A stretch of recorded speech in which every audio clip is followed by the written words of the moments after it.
திரைக்குறள் நேயர்களுக்கு வணக்கம். இந்த வாரம் தீபாவளி முன்னிட்டு ஏராளமான படங்கள் ரிலீஸ் ஆச்சு. இந்த டிபிடின்னு சொன்னேன் இல்லையா, அதாங்க டூடு, பைசனு, டீசல். அதுக்கப்புறம் கம்பி கட்டின கதை. அந்த கதை சரியா கட்டலை அப்படிங்கிறத நான் சொல்லிட்டேன். பைசன் எப்படி இருக்குங்கிறத மக்கள் சொல்லிட்டு இருக்கிறாங்க. படம் சூப்பராக இருக்கு.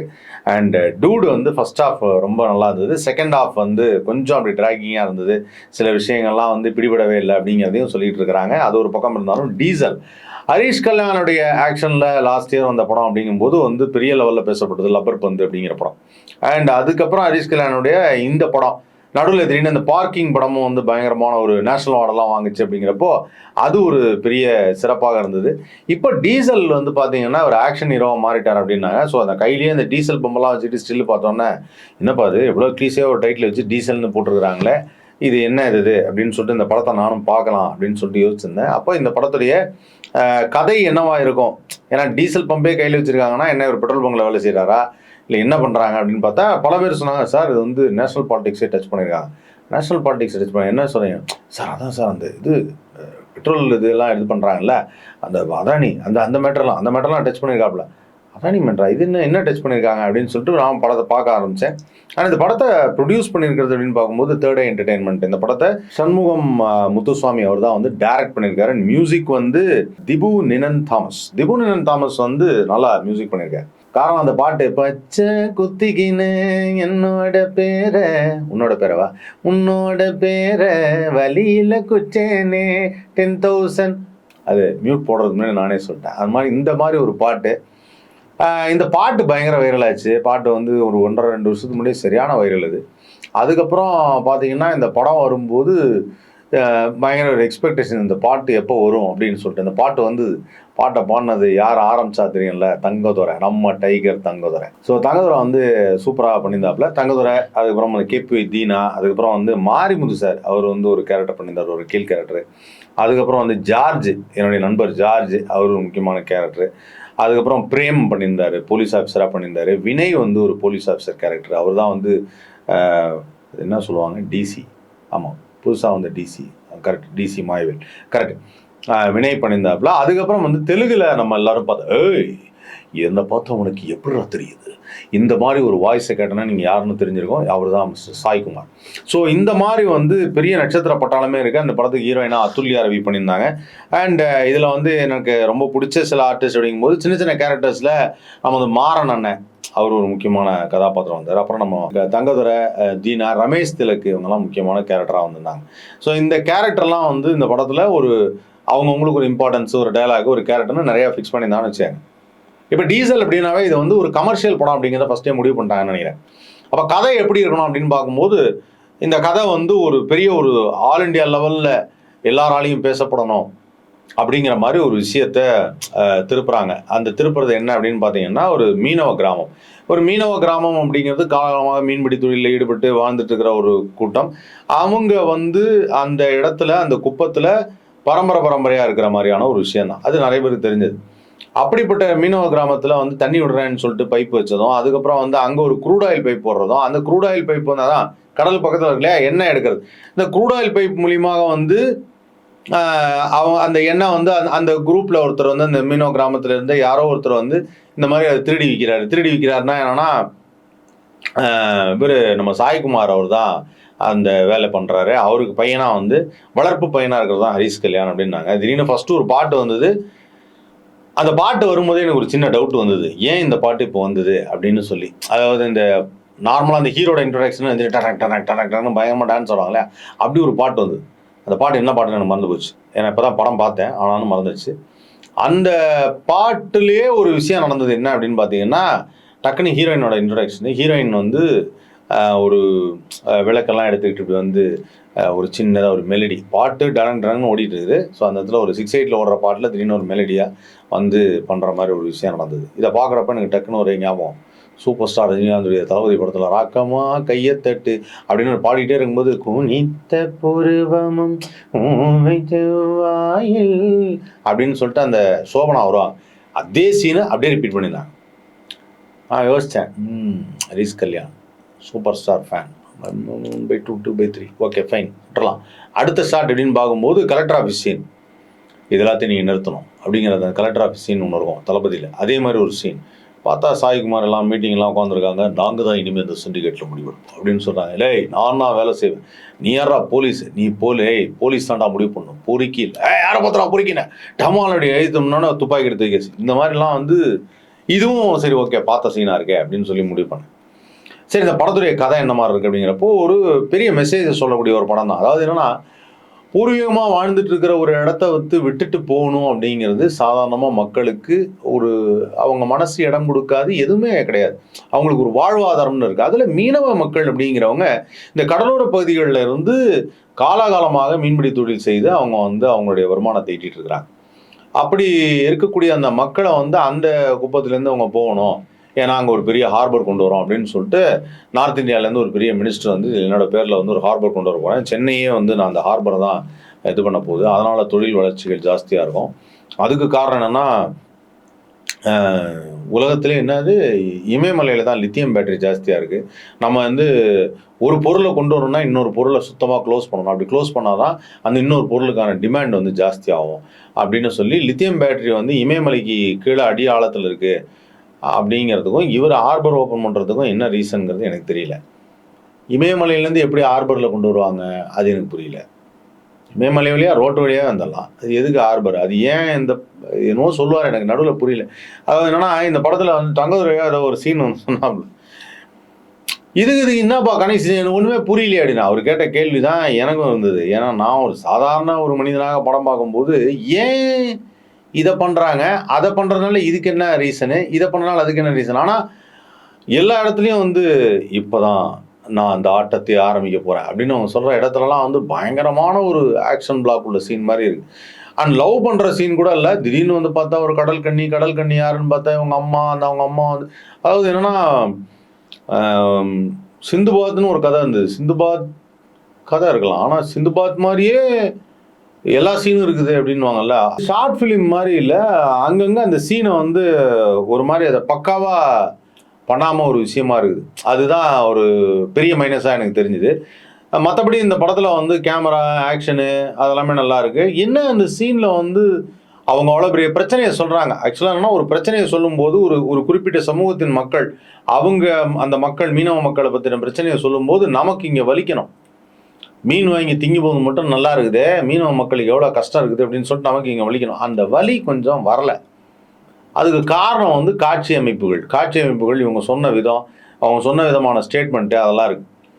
ஸோ அப்போது இந்த கதைப்படி என்ன பண்ணுறாங்க அப்படின்னு பார்த்தா இந்த மாதிரி இந்த க்ரூட் ஆயில் பிஸ்னஸ் அப்படின்னோடனே இதில் திடீர்னு வந்து ஒரு ட்விஸ்ட்டு. அந்த ட்விஸ்ட் என்னென்னா அது மாதிரி எங்கள் அப்பாவை நீ தான் கொண்டேன், உங்கள் அப்பாவை நான் பழி வாங்க விட மாட்டேன் அப்படின்னு சொல்லி நீங்கள் மட்டும்தான் சிண்டிகேட்டில் க்ரூட் ஆயில் திருடணுமா, நான் வந்து எடுக்கக்கூடாதா அப்படின்னு சொல்லிட்டு அவர் ஒன்றே க்ரூட் ஆயில் எடுக்கிறதுக்காக முயற்சி பண்ணுறாரு. கிட்டத்தட்ட பார்த்தா அரசாங்கமே வந்து க்ரூட் ஆயிலை திருடி வச்சுக்கிட்டு, அதாவது நேஷனல் லெவல் பாலிடிக்ஸில் தமிழ்நாட்டில் மிகப்பெரிய ப்ராப்ளம் ஒன்றும் சவுத் இந்தியாவில்னு சொல்லிட்டு க்ரூட் ஆயிலை திருடி வச்சுக்கிட்டு பதுக்கி வைக்கிற மாதிரி ஒரு கதை.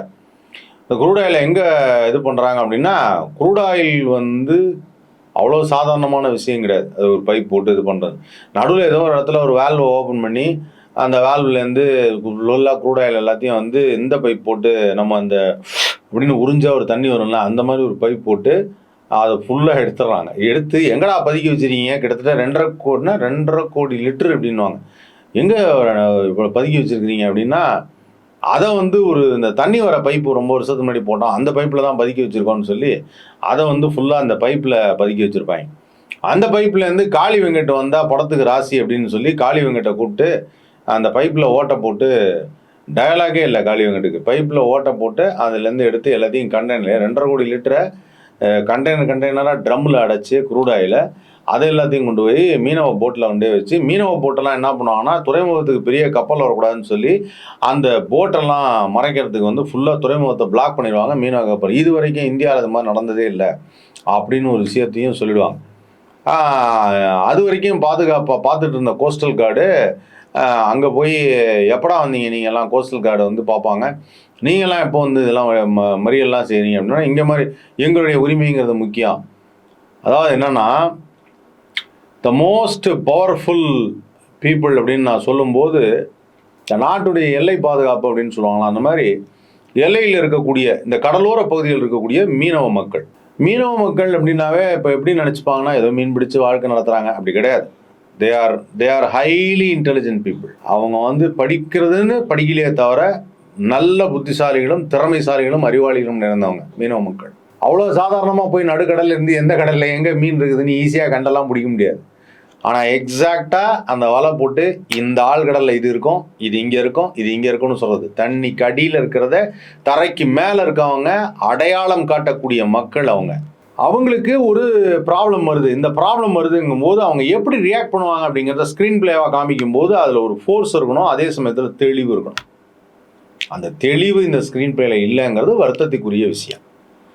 இப்போ நான் எவ்வளோ நேரம் சொல்லிட்டு வந்ததே உங்களுக்கு எப்படி இருக்கும்னா இப்படி சுற்றுற மாதிரி இருக்கும், எதுவுமே புரிஞ்சிருக்காது. அந்த மாதிரி தான் நான் நேரம் அங்கேருந்து போய் பஸ்ஸை பிடிச்சேன். பஸ்ஸுலேருந்து போனால் திடீர்னு பார்த்தா 6 டயர் தான் ப்ராப்ளம்னாங்க. 6 டயரை யார் செஞ்சா அப்படின்னு பார்த்தா அது ஒரு பெரிய டயர் கம்பெனினாங்க. டயர் கம்பெனியில் பெரிய ஸ்ட்ரைக் நடக்குது. டயர் கம்பெனியில் ஸ்ட்ரைக் நடத்தும்போது அவர் என் குழந்தைக்கு ஃபீஸ் கட்ட முடியலன்னு சொல்கிறாரு. குழந்தை உடனே ஸ்கூலில் வந்து ஒரு டிராயிங் காம்படிஷன் வச்சுருக்காங்க. எனக்கு எப்பப்பா ஸ்கெட்ச் வாங்கி தரோன்னு கேட்குது. இப்படி சொன்னால் அவங்களுக்கு எப்படி இருக்கும்? அப்படி தான் இருந்தது இந்த முழு படமும். ஏன்னா இதில் எங்கேயும் போய் ஒட்டவே இல்லை. அது ஆனால் அது திடீர்னு பார்த்தா தேசிய பிரச்சனைங்கிறாங்க. ஒருத்தர் வந்து பாட்டியான ஒருத்தர் வராரு, அவர் பத்தான்னு ஒருத்தர் வந்து யாரோ ஒரு லேடிகிட்ட கேட்குறாரு. ஓகே சார், உங்கள் பேரில் தான் அந்த துறைமுகம் வரும், டோன்ட் வரி, நான் அதை முடிச்சு தரேன் அப்படிங்கிறாங்க. இந்த பக்கம் பார்த்தா திடீர்னு ஒரு கேரக்டரில் வந்து இவர் வராரு, சுப்பு பஞ்சு ஒரு கேரக்டர் வராரு. ஏன் வராருன்னே தெரில. கவலைப்படாதீங்க சார், நான் பார்த்துக்கிறேன் அப்படிங்கிறாரு. என்ன பார்த்துக்கிறீங்க, என்ன நடக்குது? இப்போ என்னன்னா கதையில் என்ன நடக்குது அப்படிங்கிறது அந்த கேரக்டருக்கு தெரிலங்கிறது தான் காமிக்க வராங்க. படத்தில் என்ன நடக்குதுங்கிறதே நமக்கு தெரிய மாட்டேங்குது. ஆனால் நல்ல நல்ல காட்சிகள். எனக்கு என்ன ஒரு வருத்தம் ஆயிடுச்சுன்னா, இந்த கதையை நல்லா ஸ்க்ரீன் பிளே பண்ணியிருக்கலாம், அருமையாக லைன் பை லைனாக கொண்டு போயிருக்கலாம். நல்ல நல்ல விஷயங்கள் இருக்குது, மக்களுக்காக ஏற்படுற பாதிப்பு இருக்குது. அது ஏன் அந்த பாதிப்பை நம்ம வந்து அதாவது இங்கே என்னென்னா ஒரு பாயிண்ட் சொல்கிறாங்க, நமக்கு ஏற்படுற பாதிப்பு இன்னொரு மக்களுக்கு எதிர்ப்பாக கூட இருக்கும் அப்படின்னு ஒரு பாயிண்ட்டை சொல்கிறாங்க. Yes, you are right. அப்படி இருக்கக்கூடிய ஒரு விஷயத்தை எப்படி போய் வெகுஜன மக்கள்கிட்ட சேர்க்கறது? அது எப்படி சார்?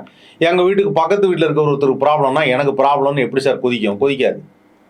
ஓ, அவங்களுக்கு ப்ராப்ளமா, பாவம் ஏதோ ப்ராப்ளம்னு சொல்கிறாங்க. ஆனால் அவரால் இவருக்கு ஏதாவது தடை இருந்ததுன்னு வச்சுங்களேன், ஏன் சார் கொஞ்சம் விட்டு கொடுத்தா தான் என்ன அப்படின்னு சொல்லுவாங்க. ஆனால் இவருடைய ப்ராப்ளம் வந்து இல்லை சார், அது என்னுடைய ப்ராப்ளம் மட்டும் இல்லை, என்னுடைய வாழ்க்கைங்கிறது நான் வந்து வாழணுங்கிறது நினைக்கிறேன், அதுக்கு பெரிய தடையாக இருக்குது, அதுக்கு நீங்கள் சப்போர்ட் பண்ண மாட்டீங்கன்னா சப்போர்ட் பண்ணுறதுக்கு ஒரு மனம் வந்து போகணும். ஓ, உங்களுக்கு ஒரு ப்ராப்ளம்னா நானும் இருக்கேன் சார். அப்போ அது எப்படி அதை டைவெர்ட் பண்ணுறது, எப்படி கன்வெர்ட் பண்ணுறதுன்னு ஒன்று இருக்குது.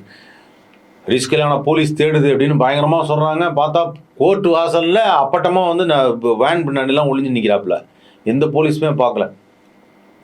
அதுக்கப்புறம் அங்கேயே ஒரு சின்ன ஃபைட்டுக்கெல்லாம் ரெடி பண்ணி உடனே போய் வினயோட கேரக்டர் நல்லா இருந்ததுன்னு பார்த்தேன். திடீர்னு பார்த்தா அந்த கேரக்டர் வேறு மாதிரி ஆயிடுச்சு. அப்புறம் வினயோட கேரக்டருக்கு ஹெல்ப் பண்ணுறது அப்படிங்கிறப்போ சாய்குமாரை அடித்து போலீஸில் ஜீப்பில் இதில் ஏற்றிட்டு போனவர். இப்போ சாய்குமார் நல்லவரா கெட்டவரான்னு தெரில. அவர் ஜீப்பில் ஏற்றிட்டு போய் தரன்னு வேட்டியெல்லாம் உருவி எடுத்துகிட்டு போயிருக்கிறாங்க. ஆனாலுமே அவர் வந்து இல்லை நம்ம அவருடைய ஒய்ஃபு குழந்தைக்க வச்சுட்டு பிரச்சனையாக இருக்காங்க, அவங்களுக்கு நம்ம காப்பாற்றணும்னு வராரு. காப்பாற்றணும்னு வந்தோன்னா அந்த கேரக்டரு, அந்த ஒய்ஃப் கேரக்டர் வந்து அவங்க ஒரு தான் நம்ம நாடோடிகளில் ஹீரோயினாக நடிச்சிருப்பாங்கல்ல, நாடோடிகளில் சசிகுமாருக்கு ஜோடியாக வந்திருப்பாங்க. அவங்க மாமா அப்படின்வாங்களா, அவங்க தான் அந்த டிசிபிக்கு ஒய்ஃபாக வந்து அனன்யா பண்ணியிருப்பாங்க. அனன்யா கடைசியில் டம்மியாக இருந்த மாதிரி இருந்தது. அனன்யாலாம் சூப்பர் ஆக்ட்ரஸ்ஸு. அவங்களுக்கு ஏன் அனன்யா அந்த சீனுக்கு வந்தாங்க, எதனால் நடிக்க சொன்னாங்க, எப்படி இவ்வளோ பெரிய ஸ்டார் காஸ்டிங்கை கூட்டினாங்க, அதுவே பெரிய விஷயமா இருந்ததுன்னு வச்சுக்கலாம். ஆனால் என்னென்னா அப்புறம் இவருக்கெல்லாம் நிறைய பேருக்கு விக்கு வச்சுருந்தாங்க. ரமேஷ் திலக்கெலாம் எனக்கு தெரிஞ்சு நார்மலான முடியல இருந்தாலே அவர் வந்து அந்த மீனவ மக்களுக்காக வாழக்கூடிய ஒரு போராட்டத்தில் ஈடுபடக்கூடிய ஒரு நபராகவே இருந்திருப்பார். அவருக்கே விக்கு வச்சாங்கன்னு தெரில. அப்புறம் விவேக் பிரசன்னா நடிச்சிருந்தாப்புல, அவருக்கு தலையில் ஒரு விக்கு வச்சுருந்தாங்க. இது என்ன 1990-95 நடக்குது இல்லையே, அப்படி எதுவும் இல்லை ஏதாவது ஃப்ளாஷ்பேக் கட் ஸ்டோரியாக இருக்க போகுதுன்னு தெரில. அவருக்கு ஏன் விக்கு வச்சாங்கன்னு தெரில. அந்த விக்கு வேறு ரொம்ப சுமாராக இருந்தது. ஒரு நல்ல விக்காவது வைக்கலாம். இந்த விக்கு வைக்கிறது வந்து ஒரு ஆர்டிஸ்ட்டுக்கு விக்கு வைக்கும்போது கொஞ்சம் யோசிக்கணும். இப்போ அது வந்து அந்த முகத்துக்கு செட் ஆகுதா, கரெக்டாக இருக்கா இல்லையா? நம்மலாம் வந்து இன்றைக்கி இப்போ பல கோடி ரூபா செலவு பண்ணி படம் எடுக்கிறாங்க. அது மாதிரி எடுக்கும்போது அதெல்லாம் கொஞ்சம் கவனமாக பார்க்கணுங்கிறது என்னுடைய தாழ்மையான கருத்து. ஸோ அதனால் வந்து இந்த படம் பொறுத்த வரைக்கும் வந்து பார்த்திங்கன்னா மேக்கப்பு, ஏன் சில கேரக்டர் வந்தாங்க, ஏன் அந்த கேரக்டர் அந்த மாதிரி டைலாக் பேசுகிறாங்க, எதனால் இந்த படம் இப்படி நடக்குது அப்படிங்கிறது எனக்கு புரியல. ஆனால் சொல்ல வந்த விஷயம் புரிஞ்சுது. மீனவ மக்கள்ங்கிறது எவ்வளோ முக்கியங்கிறது புரிஞ்சுது. மீனவ மக்களுக்காக போராட்டம் நடத்துகிறாங்கிறது புரிஞ்சுது. அந்த இந்த குரூட் ஆயில் பைப்பு இது வந்ததெல்லாம் எனக்கு அவ்வளோ பெரிய அறிவு இல்லைங்க. நீ நான் அதுலேருந்து விலகிக்கிறேன்.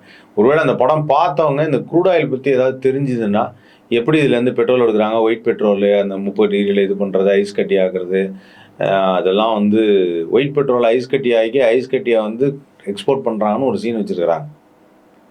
அதில் மீனை கொண்டு போய் வச்சு மீனோடைய அந்த ரத்தமெல்லாம் அதில் கலந்துரும். அப்புறம் எப்படி ஒயிட் பெட்ரோலாக இருக்கும்? எனக்கு அது தெரில. ஒயிட் பெட்ரோல்னால் வெள்ளையாக இருக்குமா? ஒரே கன்ஃபியூஷனாக இருக்குது. அதனால் எனக்கு அது வேற புரியல. அதனால் இந்த படம் வந்து உங்களுக்கு புரிஞ்சுதுன்னா எனக்கு கமெண்ட் செக்ஷனில் தெரிவிங்க. இல்லைன்னா எனக்கு ஒரு வீடியோ பண்ணி அனுப்புங்க. இந்த படம் இதான் சார் கதை அப்படின்னு சொல்லி ஒரு வீடியோ பண்ணி அனுப்புங்க. ஏன்னா கொஞ்சம் தெளிவாக எடுத்திருந்தால் இந்த படம் மிகப்பெரிய சக்ஸஸ் ஆகிருக்கும்.